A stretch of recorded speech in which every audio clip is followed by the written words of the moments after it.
Tonight on MKU at 9, Oka Unity Dilemma. To join or not?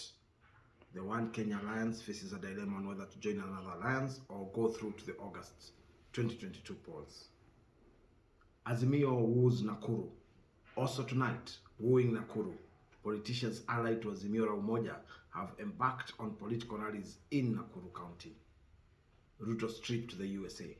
Deputy President William Ruto calls on international community to ensure the August polls are free and fair. Raila meets KEPSA officials. ODM leader Raila Odinga promises to pursue politics that will expand business opportunities for the private sector. Uhuru's meeting with Mandela leaders. President Uhuru Kenyatta at State House continues his bid of the Raila Odinga presidential agenda. Fighting discrimination, stakeholders and gender experts in Kisii have blamed the surge on suicidal cases on discrimination against the boy child.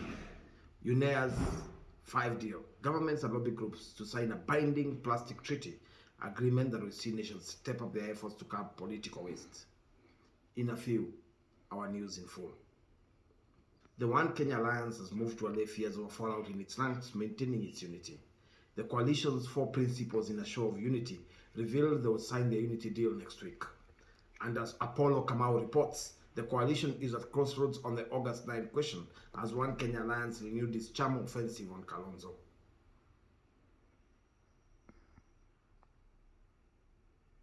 Politicians allied to Azimio la Umoja have embarked on a political rally few days after President Kenyatta announced that his Jubilee Party is part and parcel of Azimio.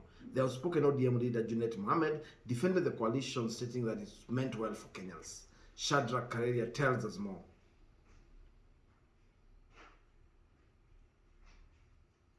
Day 4 of his tour in the United States, Deputy President William Ruto has called on the international community to ensure the August polls are free and fair. The second in command further championed for his bottom-up economy. His remarks continue to spark mixed reactions across the country, with a section of politicians insisting that the visit is a waste of taxpayers' money. Elizabeth Mukami with a full story. Thank you very much, Elizabeth. It was an interesting story, seeing him close over Texas and going up there. Brilliant. What do you think, sir?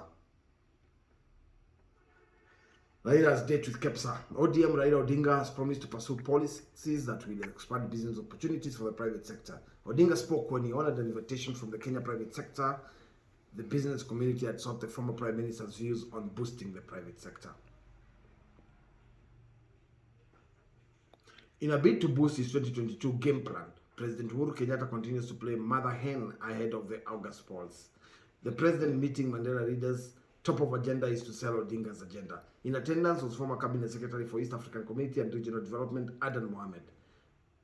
Lawmakers such as Adan Haji Ali, just to mention a few.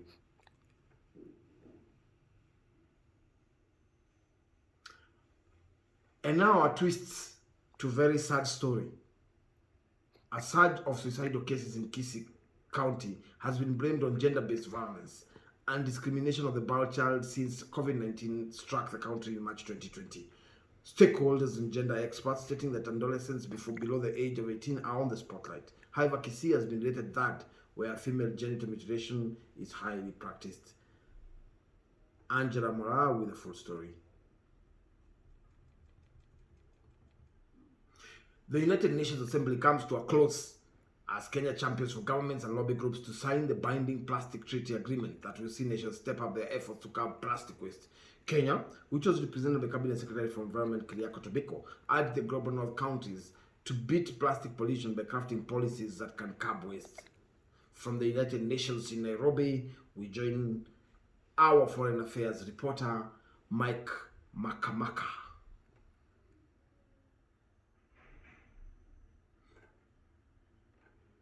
And now, our first break. We're taking a break a bit. Keep tuned.